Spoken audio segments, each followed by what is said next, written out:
Hello, everyone. Give me a second to sit down. Takes me a minute with my surgery. Hi. It's so good to see everyone.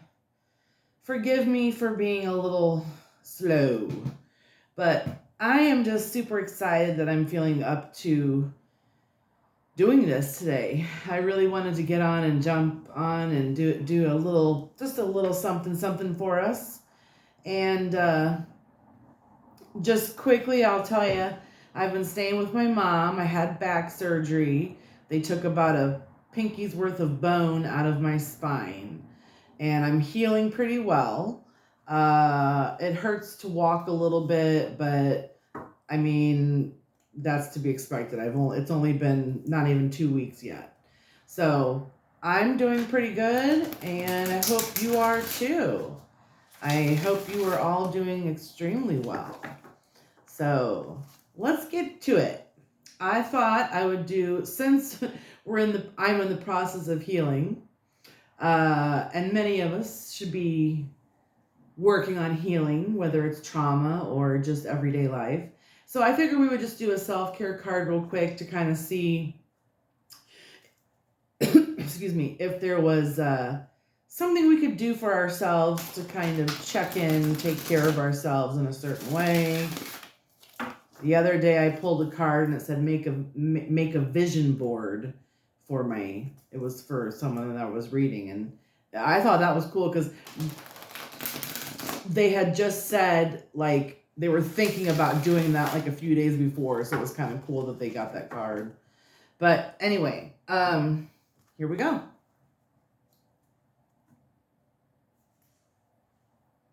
Oh, it wanted me to pull two.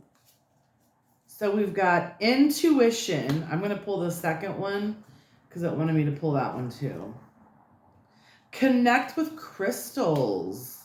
Intuition and connect with crystals. So here's the first one. Okay, so intuition, the mantra. I listen to my intuition as it leads me on my highest path. Intuition is the insight that comes before thought and without thinking. It is an innate knowledge of what is in alignment with our highest good. It is the energy of the universe that directs us on our life path, nudging us toward the choices that will fuel our growth. Intuition resides within the heart and goes beyond logic or reason.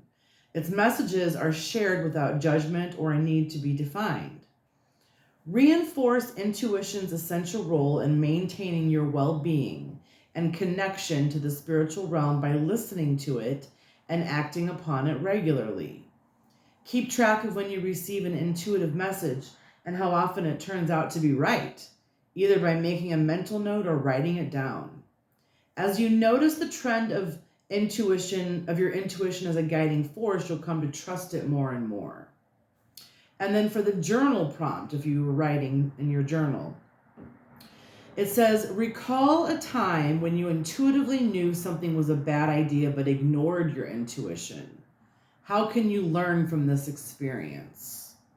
So, I mean, I talk about this all the time, about trusting your gut, trusting your intuition. And this is what this is all about, really, like learning how to tap into certain things and trusting that sixth sense. So here it's talking about how we all have it, obviously, and that sometimes if we don't, if we haven't listened to our gut in the past and something turned out badly or wrong or whatever, and we knew that it might go that way, that's the time when you really listen to your gut, But I'll post this at the bottom and you can kind of read it and review it, resonate on it for a little bit.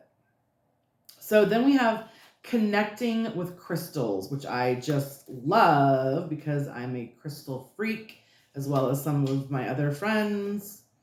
So this is cool. I haven't had this one yet. So it's the mantra.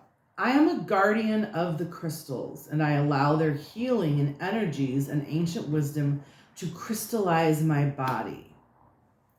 says crystals are living, sentient beings. They are keepers of wisdom and light, offering a connection to other realms. You can talk to them out loud or telepathically in waking life, as well as in your dreams and meditations. They can inspire different energies within you. They can amplify your intentions. They can attract, absorb, or repel energies. Whatever you're working on, there's a crystal for that purpose. For example, rose quartz is known for inspiring self-love. Citrine is used to call in abundance. Blue crystals like sodalite or kyanite are linked with the throat chakra to cultivate clear communication.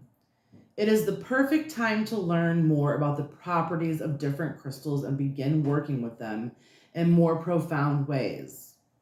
Try holding a crystal in the palm of your hand, in the palm of your left hand while meditating. Feel the energy and pay attention to what thoughts, feelings, and visions come to mind. Sleep with a crystal under your pillow and notice how it impacts your dreams. Carry a crystal in your pocket or purse to keep its energy with you throughout the day. It says make a crystal grid by arranging a collection of crystals into a pattern, which is something like if you're doing a chakra meditation, you can have your chakra crystals around in a circle, you in the middle of it meditating. Look for opportunities to mine crystals yourself in an ethical way. You may be surprised what local options are available.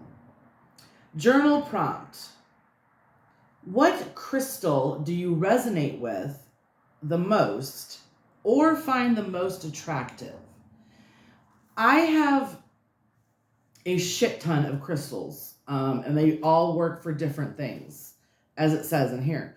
I have, and I behoove you to, if you have not checked into crystals or really know a lot about them, you can obviously get a book or look online.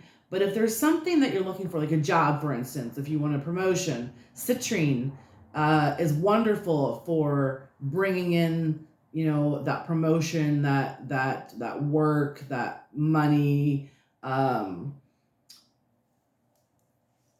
I'm trying to think of jet is another one that is black, and it absorbs negative energy and repels negative energy. And then you can wash some of your crystals to cleanse them off if you've been using them for a while. So there's a lot of different things that you can do. They're not just pretty to look at. They have jobs to do. So I think that's really cool. So if you haven't gotten into crystals, look at some crystals and figure out which one you're most drawn to. And then, maybe look it up, see what the magical properties of it are, and go from there. Yeah. So I'm not going to draw a larger fairy. I'm going to draw one of my regular fairy cards, the old ones, because they're easy for me to read. And I'm not going to get the book out because we're kind of going over time. But so I want to draw a fairy card just to see if this kind of goes along or if there's anything else we need to hear. So we've got intuition, trusting our intuition, our gut, checking in with crystals, and let's see. Inner child. So the inner child card is going to be really touching base with that child that still lives within us, and checking in to make sure that our inner child is taken care of. And with the intuition and the crystals, that is something that definitely can go hand in hand. So trusting our gut, remembering our childlike feelings, that new type of, everything is fresh, and crystals. Yeah. So I'd love to hear if you guys, actually, maybe you could post like what your favorite crystals are, what you use them for, if you feel like it. That would be really cool. I'd love to hear it. So I will post it at the bottom, and I hope you guys have a lovely day. Thank you so much for being here with me. And I'll be back as soon as I can. So have a lovely day. I love you all. Peace and love. It might take me a minute to turn off the camera.